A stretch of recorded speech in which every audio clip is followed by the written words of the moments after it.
오늘은 믿음의 여정 세 번째 시간으로 하나님의 말씀을 따라가는 삶이라는 제목으로 우리 하나님 말씀을 나누겠습니다. 원래 오늘 본문을 가지고 설교 제목은 사실 좀 더 긴데 원래 제목을 이렇게 잡았었어요. 여러분 따라해 보시겠어요? 믿음으로 산다는 것은 하나님의 말씀을 따라가는 것입니다. 예, 너무 길죠. 그래가지고 그걸 잘라가지고 이렇게 했지만 제가 여러분들이 꼭 기억하셨 바라는 거는 이 제목이거든요. 여러분 한번 해보시게요? 해보실래요? 믿음으로 산다는 것은 뭐예요? 하나님의 말씀을 따라가는 것입니다. 이게 제목이에요. 예, 그래서 자, 이 제목인데요. 우리가 지난 주일에 우리 하나님께서 아브라함을 축복하시면서 이 복이 되라고 명령하시는 거 우리가 지난주에 살펴봤죠. 그래서 하나님이요 복이 되라고 명령하시면서 아브라함에게 세 가지 복을 주셨어요. 그죠? 세 가지 복을 약속해 주셨죠. 첫 번째가 뭐냐면 내가 너로 큰 민족을 만들어 주겠다. 그리고 두 번째는 내가 너에게 복 주겠다. 그리고 세 번째는 내가 너의 이름을 어떻게 해요? 창대케 주겠다. 그래서 하나님께서 이 세 가지 약속을 아브라함에게 주시면서 너는 복이 되어라라고 말씀을 하셨죠. 자, 근데 여러분 한번 생각해보세요. 아브라함의 입장에서요, 이 세 복의 약속을 받는다는 거, 이거 정말 놀랍고도 참 너무나도 가슴 벅찬 그런 축복의 약속을 받은 거죠. 자, 근데 여러분, 이 축복이 이루어지려면 근데 또 한 가지 명령이 있었어요. 여러분 기억하세요? 무슨 명령이 있었죠? 복이 되어라도 명령이지만 또 한 가지 중요한 명령이 있죠. 그게 뭐예요? 1절 말씀이었는데 네가 어떻게 해야 돼요? 이 복이 이루어지려면 고향과 친척과 아버지의 집을 어떻게 해요? 떠나가야 돼요. 그죠? 떠나가야 돼요. 그러니까 떠나가지 않으면 이 복이 임하는 거예요? 임하지 않는 거죠. 그러니까 이 떠나가라라는 이 말씀에 이 명령이 순종해야지만 이 복이 임한단 말이에요. 자, 근데 여러분, 아브라함이 과연 이 복의 약속을 받은 다음에 어떻게 했을까? 그래서 오늘은 그거를 우리가 좀 살펴볼 거예요. 그래서 오늘은 4절 말씀을 중심으로 해서요. 그러니까 아브라함의 이 반응을 보면서 이 믿음이 뭐냐? 그러니까 아브라함이 보여주는 이 믿음을 통해서 진정한 믿음이 뭐냐? 요거를 우리가 함께 좀 오늘은 좀 살펴보려고 합니다. 그래서 여러분 본문 4절을 다시 한번 읽어볼게요. 4절 같이 읽겠습니다. 시작. 이에 아브라함이 여호와의 말씀을 따라갔고 롯도 그와 함께 갔으며 아브라함이 하란을 떠날 때에 75세였더라요. 자, 그래서 여러분 4절은요. 아브라함이 그러니까 하나님의 축복의 약속을 받았어요. 받고 나서 아브라함이 어떻게 반응을 했느냐? 4절은요. 우리에게 아브라함이 그러니까 즉각적으로 순종했다. 이거를 우리에게 분명히 말씀해 줍니다. 이걸 어떻게 할 수 있냐면 이거를 히브리 원어 성경을 보면 우리 성경을 보면 이해라는 말이 오늘 4절 시작으로 이렇게 나오는데 히브리 원어 성경은 이게 와엘레크라고 해가지고 이 와라는 접속사하고 엘레크라는 이 동사가 합쳐진 여기 한 단어거든요. 합성어인데 요 한 단어가 쓰였어요. 쓰였는데 이걸 정확하게 그러니까 이걸 직역을 하면 그리고 그가 갔다. 원래 이렇게 시작이 돼요. 히브리 성경은 그리고 그가 갔다. 이걸 우리 성경 이해라고 번역을 한 거죠.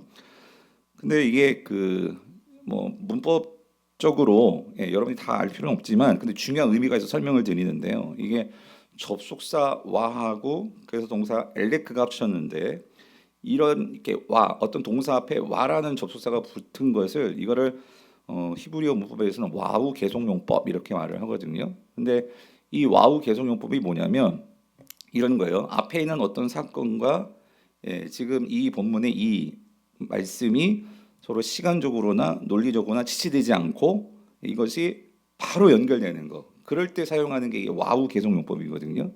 그러니까 제가 이걸 왜 말씀드리고 싶으냐면 그러니까 문법적으로 이 4절이요. 그러니까 아브라함이 어떻게 순종했는지를 우리에게 분명하게 보여준다 그 소리예요. 어떻게 순종했냐면 하나님께서 이런 약속을 주셨잖아요. 주셨을 때에 떠나가라고 명령하셨잖아요. 근데 아브라함은 일체의 어떤 주저함도 없이 망설임도 없이 그러니까 여호와의 말씀을 따라 그는 어떻게 했다는 거예요? 떠나갔다 그 소리예요. 그러니까 하란을 떠나갔다 그 소리입니다. 그러니까 우리가 지난주에도 봤지만 그러니까 아브라함이 하란을 떠난다는 게 쉬운 일이 아니거든요. 그러니까 우르를 떠나서 하란에 와가지고 이제 정착을 한 거예요.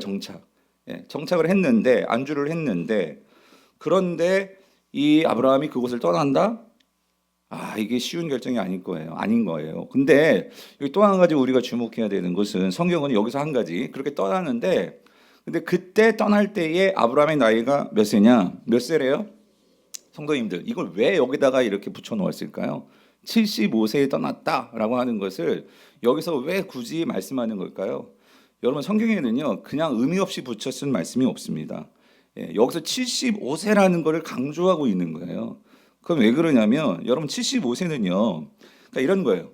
뭔가를 이렇게 새롭게 뭘 시도하고 그럴 나이가 아니라 사실 75세는요 이제 쉴 나이예요. 안주할 나이이고 뭔가 누릴 나이이고 그런데 그런 나이에 아브라함은 뭐 했느냐? 그 75세의 나이에 새로운 하나님의 말씀이 주어졌을 때 그거에 바로 즉각적으로 뭐 했다? 순종했다 그 소리예요. 그러니까 75세 나이면 아유 하나님 난 좀 이렇게 이제 몸도 이제 늙었고 할만했고 이제는 그냥 여기까지예요. 쉴래요. 이렇게 얘기할 수도 있을 것 같아요.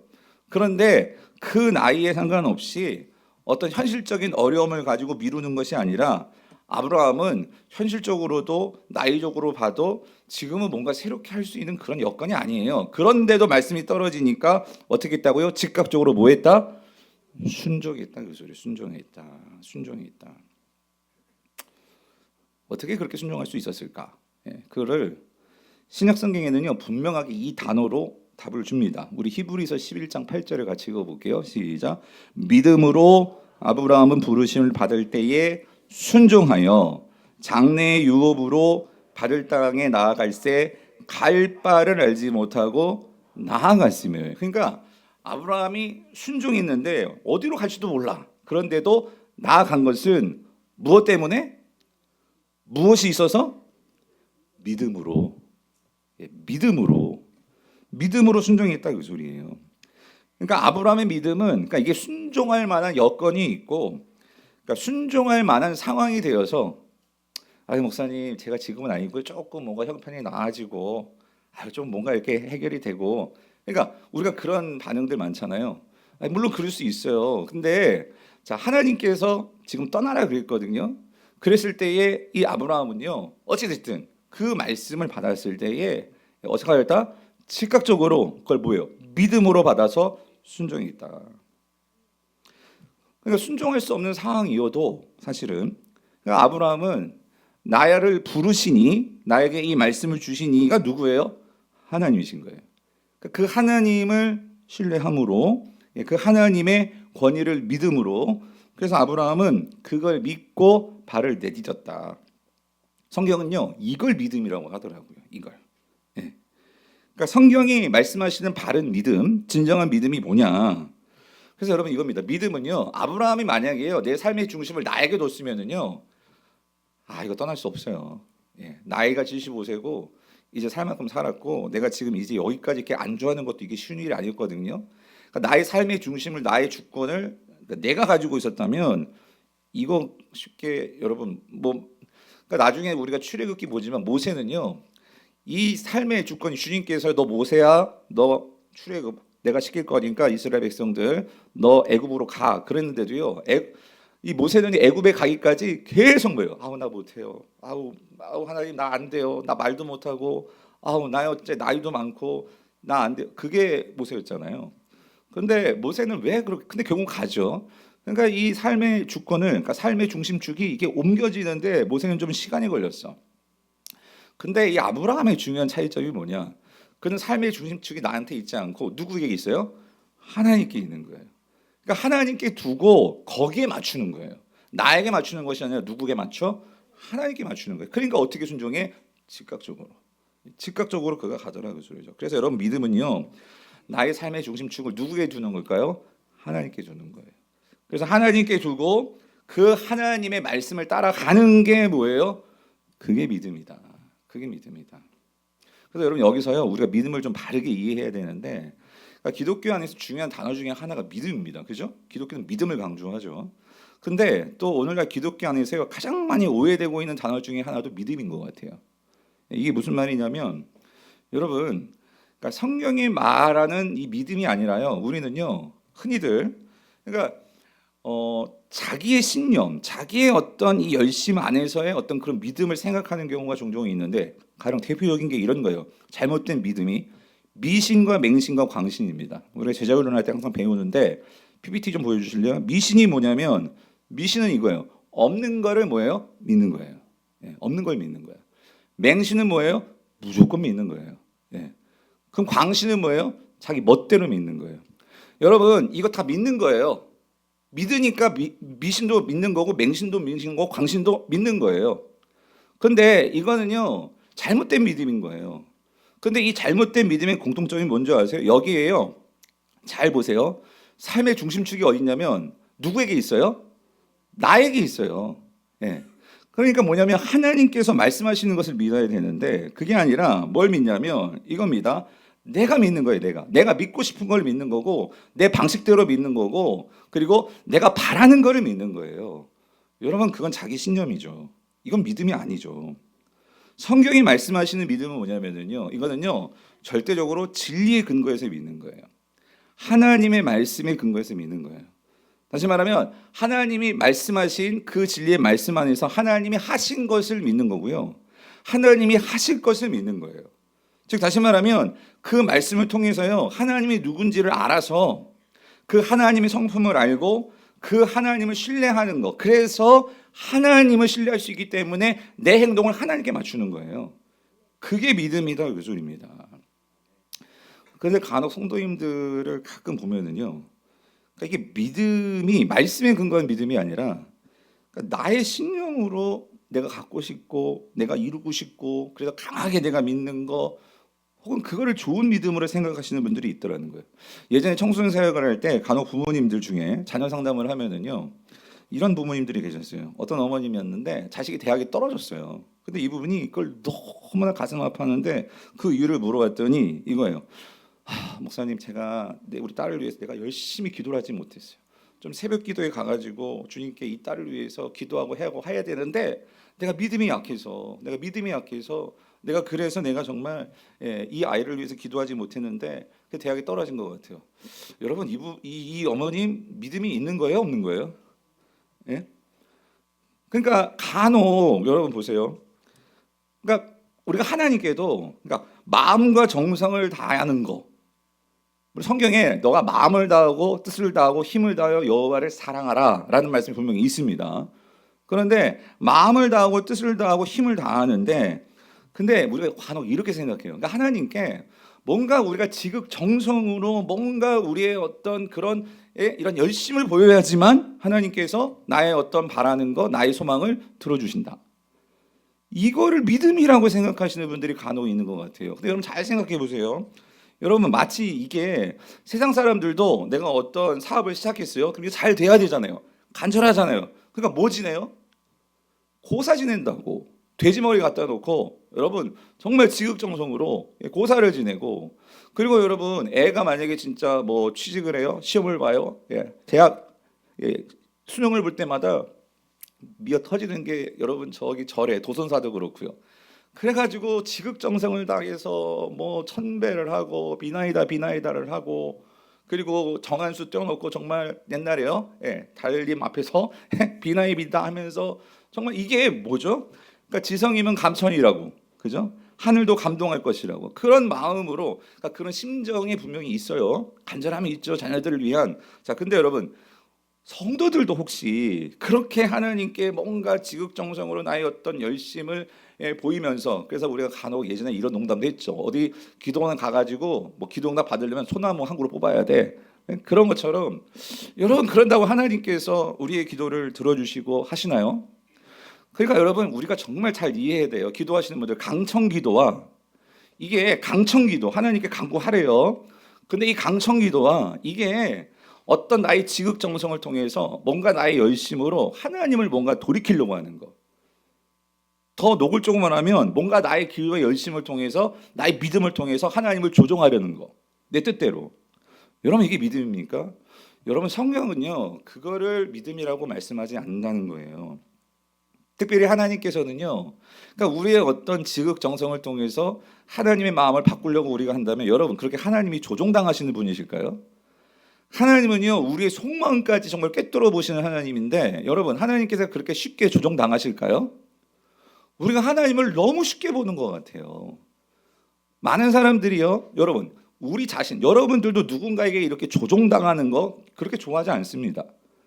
근데 하나님을 조종한다? 이건 말이 안 되는 거죠.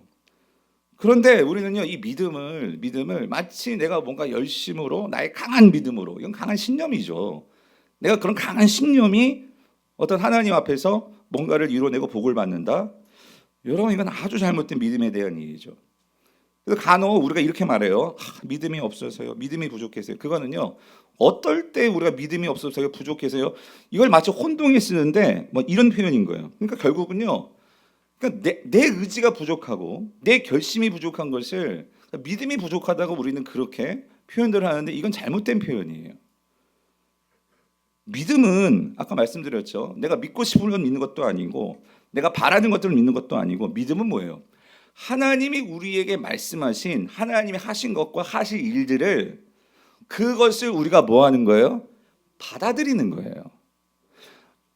나의 삶의 중심축이 주님께 있고 그 주님이 나에게 말씀해 주셨어요. 간혹 또 이런 분들이 있어요. 내가 믿어지지가 않는데. 그런데 여러분, 믿음이라는 게 내가 믿어진다고 해서 믿음이 있는 거고 내가 믿지 않는다고 해서 믿음이 없는 건가요? 그러니까 성도님들, 다시 말씀드립니다. 믿음은요, 이거예요. 내 머리는 이해되지 않을 수 있어. 당연하죠. 어떻게 우리가 하나님을 다 이해하고 믿습니까?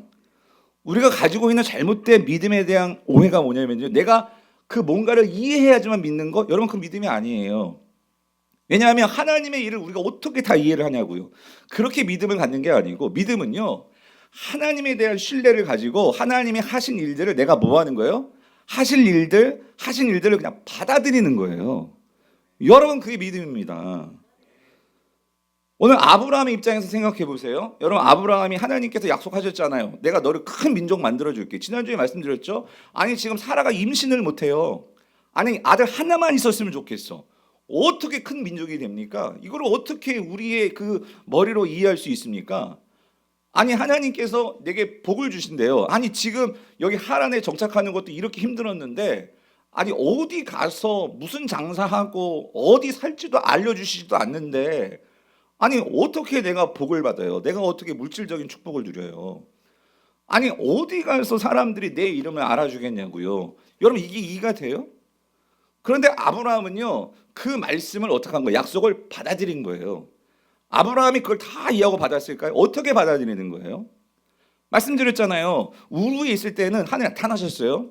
그때는 여전히 그의 삶의 중심축이 자기에게 있었어요. 믿지 않았어요. 받아들이지 않았다고요. 그랬을 때에 이 아버지가 떠나자 하니까 아버지에게 중심축을 두고 아버지가 가자고 하니까 간 거예요. 그런데 하란에서는 그 하나님이 또 나타나셨어. 이 천지만물을 만드셨다고 하는 그 하나님이 내가 누구이게 나에게 찾아오셔서, 아니, 또 그 말씀을 주시냐고. 그랬을 때 아브라함은 거기서부터 누구에 대한 신뢰가 생겨나기 시작하는 거예요? 하나님에 대해서 신뢰가 조금씩 생기기 시작했다, 그 소리예요. 그랬을 때 그는 그 하나님의 말씀을 받은 거예요. 그 받아서 그 말씀대로 가라 하니까 간 거예요. 여러분, 그게 믿음이다, 그 소리입니다.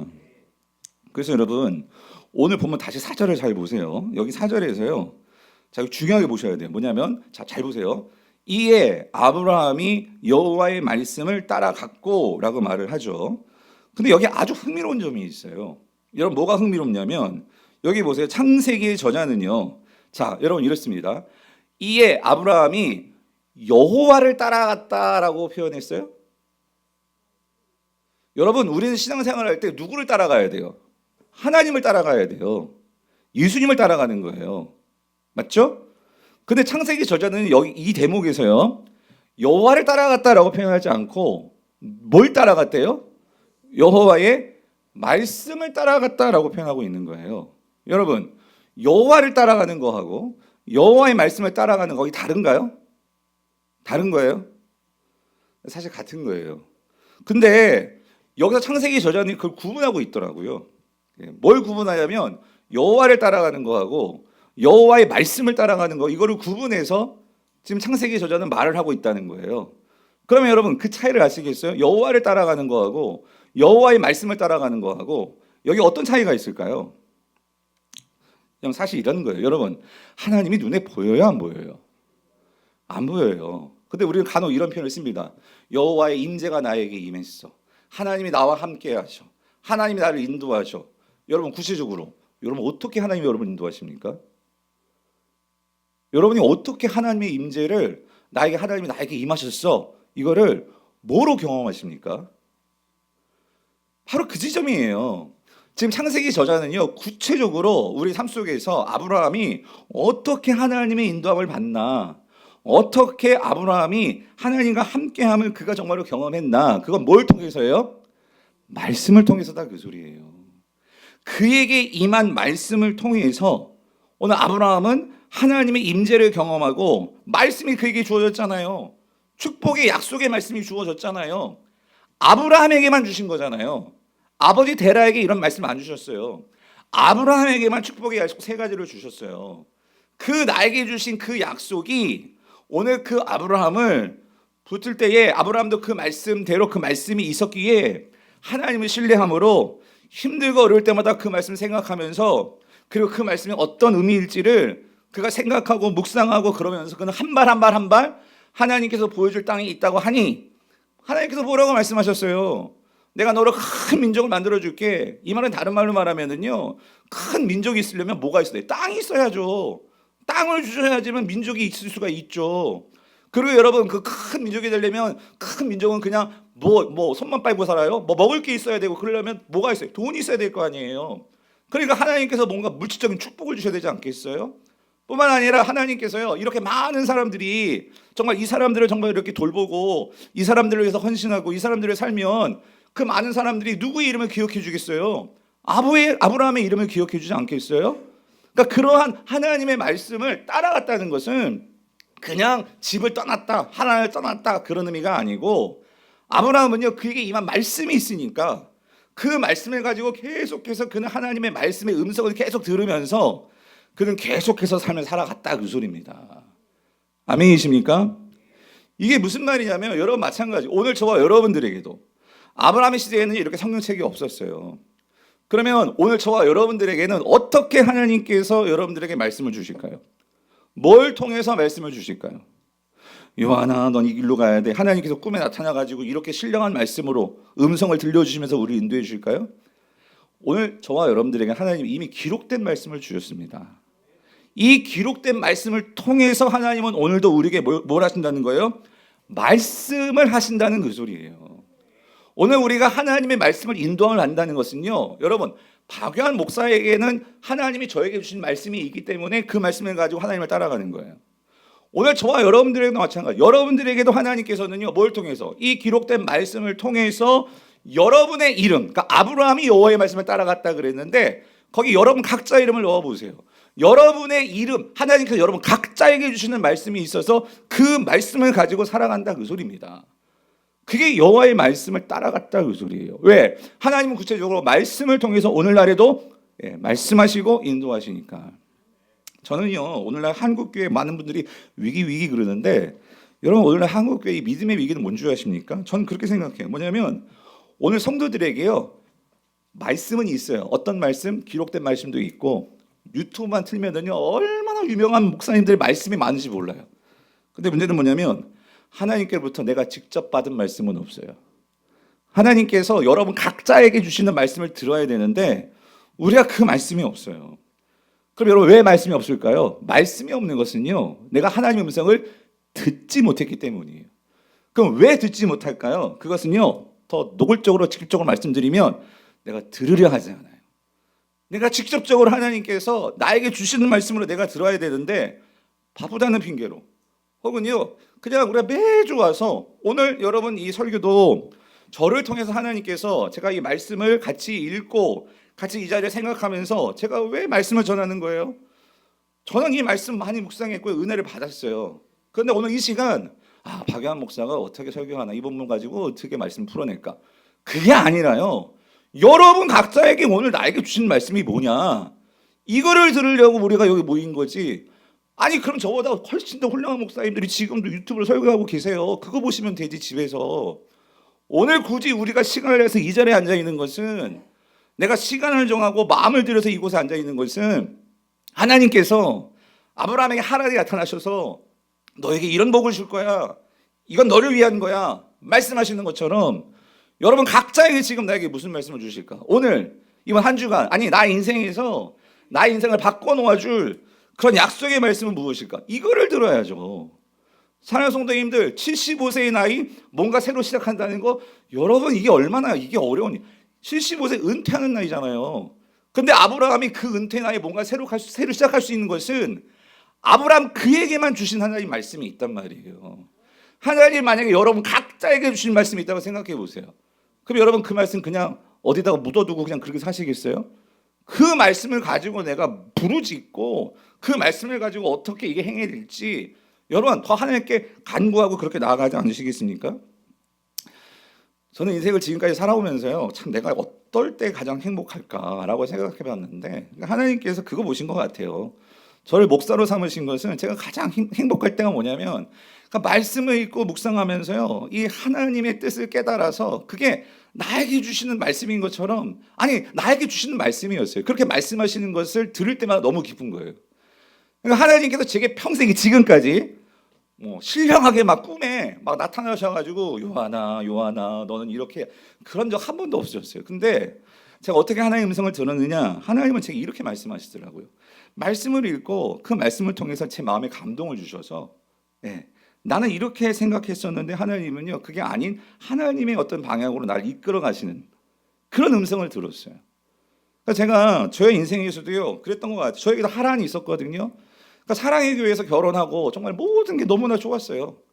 안정적이고 가장 좋은 그 당시 사랑의 교회 월급도 많이 주고 뭐 모든 게 다 좋았어요. 뭐 차 주지 컴퓨터까지 주지 다 주지. 그러니까 거기를 떠날 이유가 없는데 근데 마음속에 계속해서 말씀을 읽을 때마다 이것은 아닌데 왜냐하면 내가 너무 안주하는 것 같아. 하나님 앞에서 뭔가 더 간절하게 하나님을 찾고 해야 되는데 그냥 삶은 잘 돌아가. 근데 뭔가 이상하게 안정적인 것 같지가 않아. 그랬을 때 하나님께서 제가 말씀을 묵상하고 그때 또 특세였고 그 말씀을 듣는 가운데 그때도 저에게 주신 말씀이 뭐냐면 그 말씀 가운데 그때도 이 아브라함 말씀이었던 것 같아요. 떠나라는 거예요. 떠나라. 아브라함 이야기를 모르는 게 아니에요. 근데 그때는 이 말씀이요 저에게는 진짜 떠나라. 그랬을 때 떠난 게 정말 미국 유학에서 뭐 영어가 들려 영어를 잘해 아무것도 없고 뭐 준비된 것도 없고 뭐 토플 점수가 있는 것도 아니고 근데 무작정 떠난 거예요. 그렇게 갔어요. 가가지고 공부를 하는데 만만치가 않죠. 힘든 거예요. 그러니까 몇 번이고 다시 돌아가고 싶어. 사람이 게 너무 좋았거든요. 돌아가고 싶어. 그런데 또 그때는 하나님께서 머무르라요. 하나님께서 함께 할 테니까 두려워하지 말고 있으라. 아침마다 새벽에 가가지고 그 제일 도서관 문 여는 시간에 제일 먼저 7시 반 일어가지고 도시락 아이파트 3개 싸달라고 해가지고 가가지고 아침 점심 저녁 3개 싸가지고 가가지고 도서관 가서 제일 먼저 큐티하고 그럼 그때마다 하나님께서 어떻게 살지에 대한 그때 매일매일마다 말씀을 주시니까 그거 가지고 버텨낸 것 같아요. 그러다가 분당 모르게 와가지고 사역 잘하고 있었는데 어느 날 갑자기 또 이렇게 하나님께서 강북고려를 가래. 그래가지고 그 말씀을 따라 여기서 온 거예요. 와가지고 목회를 하면서도 마찬가지죠. 여러분 목회가 뭐 쉽습니까? 여러 가지 마음속에 오만 가지 생각들이 들 때마다. 근데 그때마다 그래서 제가 큐티를 정말 분당에서도 가르쳤고 말씀 묵상하면서 지금까지 버텨왔는데 오늘 지금까지 이 자리에 서 온 것은 말씀이 저에게 뭐예요? 내 생각의 중심축을 나에게 둘 때마다 그걸 누구에게도 하나님께 두게 날 인도하시니까 그래서 여러분 지금까지도 은혜 가운데 좋은 성도님들을 만나 그리고 교회가 어려움이 있을 때도 그걸 잘 넘기고 오늘 여기까지 온 거 아니겠어요? 사랑하는 성도님들 오늘 여러분은 무엇을 통해서 삶의 기쁨과 만족을 누리십니까? 그러니까 저는요 이 자리가 너무 행복해요. 하나님의 말씀을 내가 받은 말씀을 그 말씀을 통해서 누군가는 우리 성도들 가운데는 또 삶에 어떤 고민이 있고 문제가 있고 어려움이 있을 때 그래도 하나님의 말씀을 같이 나눔을 통해서 거기서 또 우리 성도들이 말씀을 통해 힘을 얻고 삶이 변화되었어요. 용기를 얻었어요. 그런 소리를 들을 때마다 저는 존재감을 누리는 거죠. 내가 왜 존재하는지. 여러분은 왜 존재하세요? 그러니까 나의 존재감이 느껴질 뿐만 아니라 거기서 보람을 느끼는 이것이 저에게는 큰 축복이더라는 거예요. 사랑하는 성도님들 저의 존재감과 보람은 뭐예요? 결국 내가 여기까지 뭘 따라왔어요? 하나님의 말씀을 따라온 거예요. 오늘 여러분의 삶도 마찬가지로 저는 믿습니다. 매일매일 삶 속에서 여러분 하나님의 음성을 들을 수 있다는 거, 여러분 이것만큼 짜릿하고요. 성도들에게 이것만큼 나를 가슴 떨리게 하는 건 없어요. 근데 안타까운 건 뭐냐면 어느 순간인가 여러분 잘 보세요. 말씀을 읽고 말씀을 들어 하나님의 말씀이 들리지 않을 수 있어요. 그러니까 하나님 말씀이, 그러니까 여러분의 삶에서 내게 주시는 약속의 말씀들이 있냐 그 소리예요. 예. 여러분 한번 생각해 보세요. 75세 나이에 떠난다는 거 이거 참 쉽지 않았을 거예요. 만약에 저는 첫 번째는 이 생각이 들다. 이걸 만약에 사라에게 말했을 때, 아내에게 말했을 때, 우리 여자 성도 여러분, 남편이 갑자기요 사표 쓰고 어디 가재요. 예? 지금 애들이 대학 다니고 있고, 예? 애들이 지금 시집도 가고 장가도 가야 되는데 남편이 뭔가 새로운 걸 해보겠대. 여러분 그거 뭐 두 손 들고 박수 치면서 반기실 분이 있어요? 여보 제정신이야? 지금 우리가 지금 애가 지금 몇 살이고, 여러분 그러지 않겠어요? 그러니까 막 주변 사람들도 아니 어디 가서 뭐 먹고 살게요 하면서 아브라함에게요 얼마나 많은 소리가 들려오지 않았을까? 그런데도 그는 가는 거예요. 여러분 이 가는 게 나 혼자 마음 먹었다고 인생이 그렇잖아요. 나 혼자 마음 먹었다고 인생이 됩니까? 내 주변 사람들도 다 고려해야 되고 신경 써야 되고 여러분 그게 얼마나 많냐고요. 그런데 아브라함이 그런 거 다 뿌리치고 갈 수 있는 것은 어떻게 갈 수 있을까요? 저는 여기에서요 중요한 이 믿음이 뭐냐면 믿음은요 다른 사람들이 보지 못하는 것을 보는 게 믿음입니다. 뭐냐면 하나님께서 보여주시는 거예요. 뭘 보여주셨어요? 너로 뭘 이루겠대? 큰 민족을 이룰 거야. 너를 통해서 하나님의 물질적인 축복을 줄 거야. 너를 통해서 많은 사람들이 네 이름을 기억할 그런 선한 일들이 일어날 거야. 하나님께서요 이걸 보여주셨어요. 아브라함은 그거 본 거예요. 이거를 우리가 흔히 이렇게 비전이라고 말하죠. 하나님께서요 비전을 주신 거예요. 꿈을 주신 거예요. 그 꿈이 있을 때 다른 사람들은 다 말릴지 모르지만 그러나 아브라함은 뭐 하는 거예요? 가는 거예요. 여러분 노아가 어떻게 100년 동안 나무를 가지고 배를 어떻게 산에서 그 배를 만들 수 있었을까요? 모든 사람들이 다 미쳤다고 하는데 노아는 본 거예요. 하나님께서 앞으로 어떻게 하실 일이 우리에게 주어지는지 그걸 보니까 배를 만들잖아요. 사랑하는 성도님들, 자 오늘 본문에서요, 자 4절 다시 한번 볼게요. 4절을 보면은요 여기 이에 아브라함이 여호와의 말씀을 따라갔고 그래서 따라갔고 우리 성경은요 이게 그냥 과거로 그냥 따라갔다 한 번의 어떤 동작으로 그렇게 이해하기 쉬운데 이거를 히브리어를 보면은요 히브리어는 완료형과 미완료형 딱 동사가 두 형태예요. 근데 따라갔다라고 하면은 이거 뭔가 완료형으로 쓸 것 같은데 이거를 미완료형으로 썼더라고요. 미완료형으로 썼다는 것은 무슨 의미냐? 이거는요 계속의 의미가 있는 거예요. 뭔가 완료된 게 아니라요.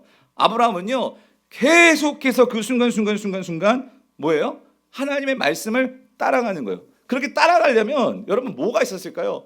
날마다 그 말씀을 마음속에 되새기면서 그러면서 아브라함은요 그 말씀을 통해서 매 순간 하나님께서 말씀해 주시는 그런 하나님과의 어떤 교제가 있고 그 하나님으로 인해서 점점 그의 눈이 열린 것 같아요.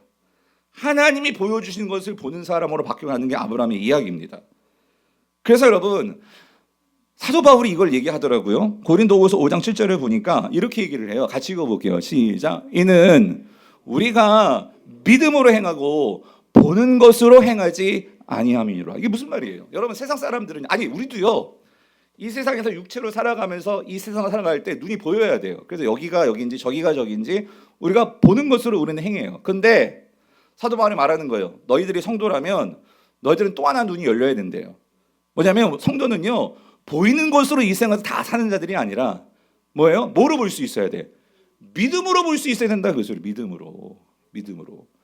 여러분 믿음은 어떤 눈이에요? 보이지 않는 것을 볼 수 있는 눈이에요. 그런데 여러분 잘 생각하세요.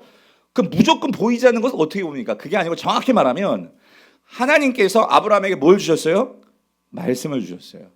믿음으로 행한다는 것은, 믿음으로 본다는 것은 뭘로 보는 거예요? 말씀으로 보는 거예요. 말씀으로 세상을 보는 거예요. 말씀으로 나의 삶을 보고 우리 교회를 보고 여러분의 사업을 보고 여러분의 자녀를 보고 말씀으로 볼 때 거기서 비전이 열리는 거예요. 비전이. 꿈이 생긴다 그 소리예요. 하나님이 주시는 꿈. 그런데 우리는요, 말씀 없이 보려고 해요. 말씀 없이 그냥 내가 눈으로 본 것을 믿으려고 해요. 근데 여러분, 지난주에 큐티 하셨죠? 예수님께서 뭐라고 말씀하세요? 예수님께서요, 이런 일이 있으세요. 두 번째 표적에서 요한복음에 나오는 요한복음 4장 48절 50절을 보니까 여기 어떤 사건이 있었냐면 예수님께서요, 그 왕의 신하 아들을 고쳐주세요. 근데 이 왕의 신하 아들이 병들었거든요. 죽어가고 있었어. 그래서 아버지가 찾아왔죠. 예수님께 우리 아들 좀 고쳐달라고. 그리고 우리 집까지 좀 와가지고 고쳐주세요. 자, 그래서 그때 예수님께서 이렇게 말씀하십니다. 48절 예수께서 이르시되 너희는 뭐래요? 표적과 기사를 보지 못하면 도무지 뭐예요? 믿지 아니한다. 그러니까 하나님은요, 말씀을 주셔서 믿게 하시는데 말씀보다도 우리는 뭘 보려고 해요? 내 눈으로 직접 뭐예요? 보이는 거, 행해지는 거, 복이 떨어지는 거, 그거를 봐야지만 우리는 뭐 하려고 그래? 믿으려고 해. 근데 예수님께서 말씀하시는 거예요. 그러면 표적과 기사가 없으면 믿지 않겠네? 이 말씀이란 말이에요. 그 신하가 그러는 거예요. 주여, 지금 그건 얘기할 때가 아니고 지금 내 애가 죽고 있어요. 그러니까 죽기 전에 빨리 어디 와달래? 자기 집 와달래. 자기 집 와서 좀 복을 달래. 그게 뭐예요? 애 고쳐달라는 거예요. 그때 예수님께서 뭐라고 하셨어요? 예수께서 이르시되 뭐예요? 가라. 네 아들이 뭐예요? 살아있다 말씀하시는 거예요. 지금 아들은 집에 있어요. 지금 이 아버지는 살아있는지 죽은지 몰라요. 나는 뭘 보고 왔어요? 죽어가고 있는 걸 보고 왔어요. 그러니까 나의 어떤 관점에서는요, 나의 열심은 이 예수님을 어디로 데리고 가야 돼? 어디로 가야 돼? 집으로 데려가야 돼. 그런데 만약에 집으로 안 가겠을 때 예수님이 그러면 이런 예수님이 어디서? 이러면 안 믿어. 그럴 수도 있어요. 근데 이 아버지가 참 그래도 영적으로 깨어 있었던 것 같아. 어떡합니까? 그 사람이 예수께서 하신 말씀을 어떻게 해요? 믿고 뭐예요? 간 거예요. 그래, 한번 믿어보자. 믿자. 말씀을 믿었어요. 어떻게 되는지 몰라. 근데 주님 말씀하셨으니까 말씀으로 본 거예요. 그래, 믿음으로 가자. 근데 가다가 내려가는 길에서 종들을 만났네. 종들이 뭐래요? 어떻게 됐대? 아이가 어떻게 됐대요? 살아났다는 거예요. 사랑하는 성도님들, 우리의 신앙에서요, 믿음이 약할 때는요, 봐야 돼요. 봐야 돼요. 체험해야 돼요. 어떤 신령한 것도 체험하고 놀라운 기적도 보고 그래야 뭔가 하나님께 관심을 갖잖아요. 근데 여러분, 성경은요, 성경이 우리에게 정말로 주시고자 하는 우리의 믿음은요, 여러분 봐서 믿는 것도 아니고 체험해서 믿는 것도 아니고 성경은요, 우리에게 다 이미 주님이 말씀해 주셨어요. 어디에? 이 기록된 말씀을 우리에게 다 주셨어요. 그걸 어떻게 하는 거예요? 말씀을 믿는 거예요. 아멘이십니까? 그래서 여러분, 예수님께서 직접적으로 이렇게 말씀하십니다. 도마에게, 제자에게 말씀하시는 거예요. 요한복음 20장 29절 뭐라고? 예수께서 이르시되 너는 나를 본고로 믿느냐? 보지 못하고 믿는 자들은 어때요? 더 복되도다예요. 이게 무슨 말이냐면 여러분, 지금 보세요. 예수님이 부활하셨어요. 근데 공교롭게도 이 도마가요, 예수님께서 부활하셔서 제자들에게 나타나셨을 때, 그러니까 그 자리에 누가 없었어? 도마가 없었어요. 도마가. 도마가 없었어. 그러니까 여러분, 같이 모일 때 모이셔야 돼요. 근데 도마가 그 자리에 없어가지고 부활하시면 예수를 못 본 거예요. 그래가지고 다른 우리 성도님들이 김집사, 박집사, 이집사들, 야, 부활하신 예수님 만났어. 근데 이 도마는요, 굳이 뭐라고 말하면 누구 눈으로 봐야 돼? 내 눈으로 봐야 된대. 그래야만 믿겠대. 그랬을 때 예수님께서 참 이게 예수님이에요. 나타나 주신 거예요. 보라고. 근데 여러분, 이게 여기서 예수님께 이렇게 말씀하십니다. 너는 나를 본고로 믿느냐? 보지 못하고 믿는 자들은 복되도다 할 때, 여기서 보지 못하고 믿었다는 게 그냥 막무가내로 보지 못하는 게 아니에요. 여러분, 이미 예수님은요, 십자가에 죽으시기 전에 제자들에게 3번씩이나 내가 죽고 뭐 한다? 부활한다는 것을 3번씩이나 가르쳐 주셨어요. 그러면 제자들이 봤다고 해서 믿을 게 아니고요, 주님께서 뭐 한다고 말씀하셨어? 나 다시 산다, 부활한다 말씀하셨어요. 그러면 그 말씀을 가지고 뭐 해야 돼? 믿어야 되는 거예요. 근데 더 많은요, 말씀은 생각 못해. 나에게 주신 약속이 없어. 말씀하셨지만 그게 나에게 주신 약속으로 받지 않은 거예요. 받지 않았다고. 그러니까 이 도마는 뭐예요? 믿지 못한다, 그 소리예요. 사랑하는 성도님들, 여러분들이 삶 속에서 하나님의 임재를 경험하고 올바른 믿음을 가지려면 여러분 무엇보다도요, 성경을 아셔야 돼요. 하나님의 말씀을 아셔야 된다, 그 소리입니다. 성경을 읽으셔야 돼요. 읽는 것에 끝나는 것이 아니라 그것을 묵상하시고 여기에서 간절히 하나님 나에게 주신 말씀을요, 여러분이 경청해야 돼요. 들어야 된다, 그 소리예요. 이게 없으니까 직장에서도 뭔가 문제가 막 터져요. 가정에서도 애가 문제가 막 터지고 삶에서요 어떤 문제가 터지면은요 우리는 뭐예요? 우왕좌왕하는 거예요. 그러다 보니까 어떻게 나의 어떤 성격대로, 나의 어떤 경험대로, 나의 어떤 세상의 방식대로 그냥 그렇게 흘러가 버리는 거예요. 그런데 그럴 때마다 나를 붙들어 주시는 나의 삶의 중심축이 주님께 있으면 어때요?